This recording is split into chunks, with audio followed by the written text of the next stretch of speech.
Marketing Square. Bienvenue sur Marketing Square, le rendez-vous du gros marketing. Le gros, c'est un marketing qui sort des clous, qui se réinvente, qui se renouvelle. C'est aussi un mindset qui repose sur l'envie de se dépasser, de se détacher de ses opinions une bonne fois pour toutes et d'apprendre en continu. Si tu te reconnais dans cette description, que tu sois débutant ou expert, abonne-toi. Ce podcast va devenir ton meilleur allié. Je suis Caroline Mignot, grosse marketeuse et entrepreneur. Et chaque semaine, je partage sans compter des astuces concrètes, des méthodes actionnables, des idées utiles pour faire grandir ton business et rester à la pointe des nouveautés. Si cet épisode te plaît, tu peux le partager en me taguant ou lui laisser 5 étoiles sur Apple Podcasts. Bonjour à tous, j'espère que vous allez bien. Je sais que c'est un épisode très attendu de Marketing Square, donc j'ai une pression monstre. Aujourd'hui, on va parler du mode créateur et on va déterminer s'il faut l'activer ou pas selon votre profil.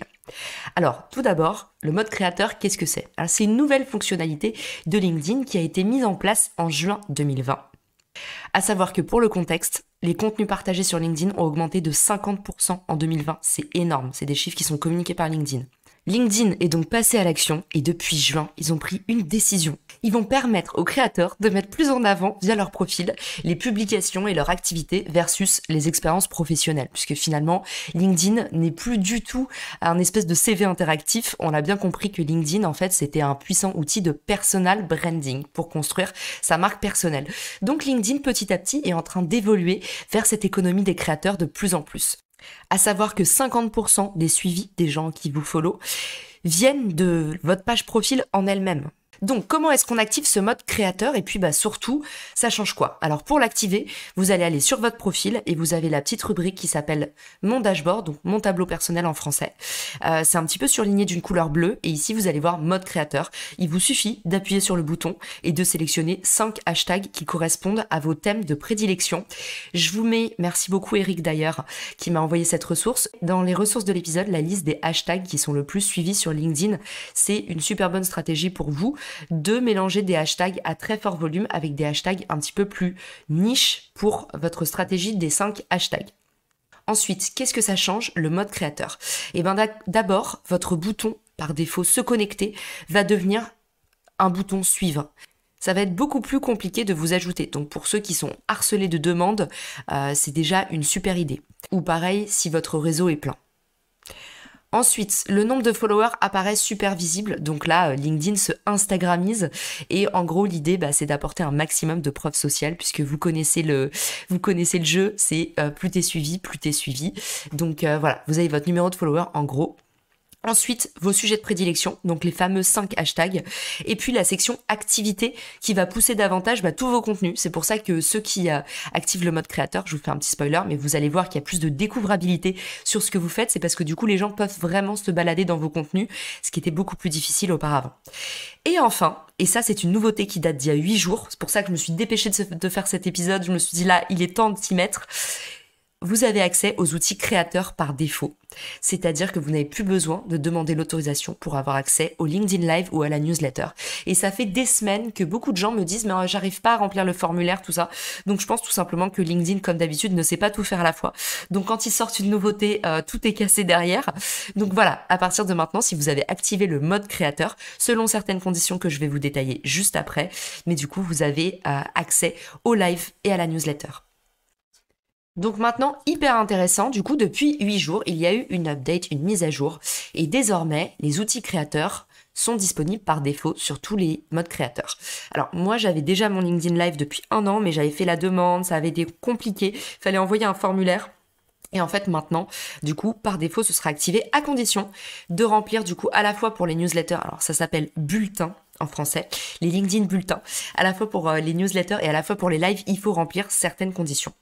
Déjà, avoir une base d'audience de plus de 150 abonnés ou connexions.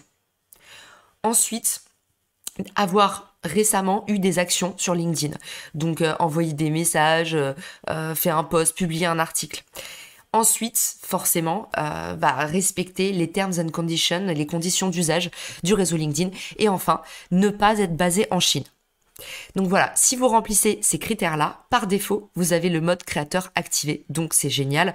À savoir que, selon LinkedIn, je n'ai pas encore testé, mais si vous retirez le mode créateur après, vous conservez l'accès aux vidéos live.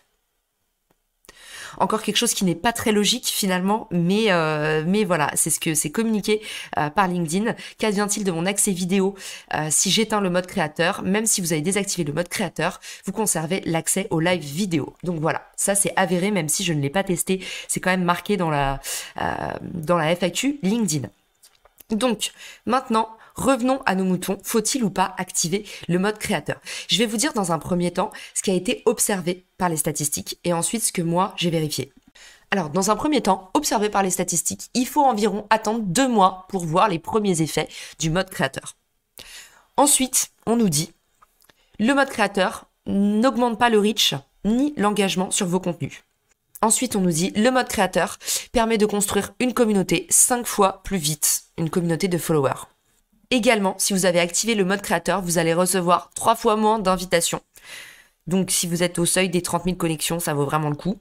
Si vous utilisez les hashtags qui sont présents, que vous avez indiqués dans votre mode créateur, si vous les utilisez dans vos posts, vous avez soi-disant 15% de reach en plus. Maintenant, je vais vous donner mon avis personnel.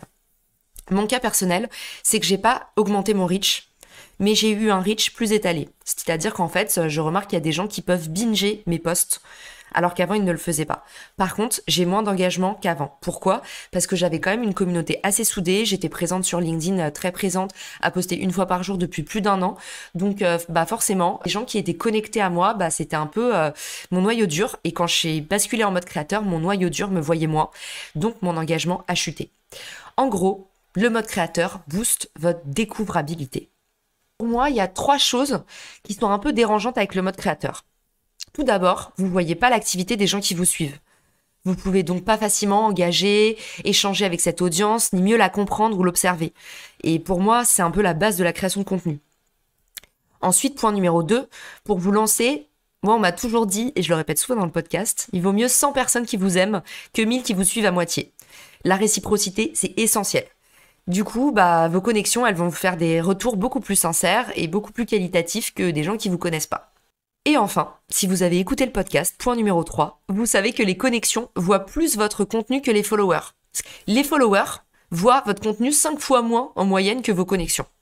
Donc ça veut dire que si vous avez peu de connexions, est-ce que vous allez forcément vous y retrouver? Voici mon avis, il n'engage que moi. N'activez le mode créateur que si vous êtes un vrai créateur de contenu, influenceur, et que vous souhaitez gagner des followers plus vite. Si vous êtes prêt à déployer un effort soutenu avec du contenu ultra engageant, activez le mode créateur pour être découvrable. Si vous n'avez pas forcément le feu sacré sur la création de contenu, maintenez un compte normal et capitalisez sur vos connexions. On en parlait encore dans le podcast d'avant avec Christelle. Capitalisez sur l'humain. Et en fait, c'est pas parce que vous allez avoir le mode créateur, par exemple, que vous allez vendre plus, bien au contraire. Encore une fois, considérez, vous voyez mon cas, moi, mon taux d'engagement a baissé. Et quand le taux d'engagement baisse, vous êtes aussi moins visible. Donc c'est pour ça qu'il faut vraiment considérer tout ça, que c'est un petit peu plus complexe que le mode créateur, c'est génial, on l'active. En tout cas, je vous fais un petit retour. Ce soir, à 23h, j'ai eu envie de tester la fonctionnalité newsletter. Et j'ai fait un post en me disant, bon, il est 23h, personne va le voir. Et j'ai fait un post en disant, je lance une newsletter sur LinkedIn facile. Forcément, je fais au moins 2 épisodes de podcast sur LinkedIn chaque semaine. Donc je me suis dit, pourquoi pas une newsletter où je relayerai le podcast. Et du coup, j'ai testé la fonctionnalité newsletter et en fait, j'ai fait rentrer 1500 abonnés en 10 minutes. Donc, la fonctionnalité newsletter a l'air pas mal du tout. Je vous recommande de vous pencher dessus, à savoir que, petit bémol, n'oubliez pas que avec l'outil newsletter de LinkedIn, vous restez dépendant de LinkedIn. Je vous ferai un épisode, j'attends d'avoir bien testé et je vous ferai un épisode complet là-dessus sur la newsletter LinkedIn pour vous apprendre comment l'utiliser. Mais d'abord, je dois me former moi-même vu que je viens de tester. N'oubliez pas qu'avec cet outil, vous restez dépendant de LinkedIn, même via cette newsletter. Donc, vous communiquez pas sur les emails. C'est juste que les gens sont abonnés à votre contenu. Ils ont une deuxième chaîne, entre guillemets, à suivre. Donc, si LinkedIn n'est pas votre canal de très haute priorité, maintenez les emails et prenez plutôt des emails. Ou alors, doublez-les, c'est-à-dire que vous faites la même newsletter à la fois sur LinkedIn pour avoir du reach et à la fois auprès de votre base existante. Voilà, j'espère que cet épisode vous a plu. N'hésitez pas à réagir dans la conversation. Je vous mets le post dans les liens de l'épisode. J'ai trop hâte de savoir ce que vous en pensez, si vous l'avez activé ou pas. On se laisse sur mon dernier commentaire Apple Podcast.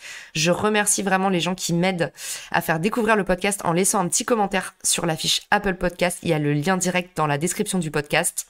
On se quitte avec l'avis de Eric, que je salue. Je vous mets le lien du LinkedIn d'Eric dans les ressources de l'épisode. Il partage plein de contenus très très cool sur LinkedIn. Et du coup, Eric dit « Chaque podcast de Caroline Mignot est une pépite d'idées. Caroline nous embarque durant son podcast frais et pulsé dans des aventures humaines. » Merci beaucoup Eric. Et je vous dis à tous, à très vite dans le podcast. Ciao! Si t'as écouté jusqu'ici, c'est certainement que cet épisode t'a plu. Ce podcast est rendu possible par Richmaker, le Tinder du B2B comme on l'appelle. C'est une plateforme que j'ai lancée et qui permet d'identifier des partenaires compatibles en fonction de ton business. En gros, dis-moi quels sont tes objectifs marketing et je te dirai qui va t'aider à les dépasser au sein de ton écosystème.